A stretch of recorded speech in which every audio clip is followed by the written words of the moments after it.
how to make a direct or live on TikTok. Hello everyone, and welcome back to another video. I hope you all are doing great and are having an amazing and absolutely incredible day. In this video, I'm going to be quickly walking you through the steps on how you can make live or direct on TikTok. So basically, the first step that you're going to need to make sure is that your TikTok has at least 1,000 followers, because if you don't have 1,000 followers on TikTok, then you will not be able to make live. But once you have 1,000 followers, then what you're going to do, you're going to log in with your TikTok, you're going to go on upload, and you are going to click on live. You just need 1,000 followers. If you don't have 1,000 followers and you go on upload and click on, you try to find live, but you won't find live, because if you don't have 1,000 followers, you will not get the live option.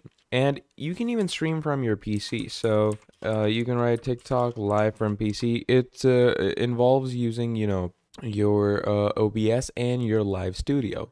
So that's how you can stream on your computer. So you go live on the left hand side on the live studio, or you can just click on upload over here. But again, you have to make sure you have 1,000 followers. And once you have 1,000 followers, that is how you are going to go live or make a direct on TikTok. So that's about it. Thank you for watching, and I'll see all of you next time. Goodbye.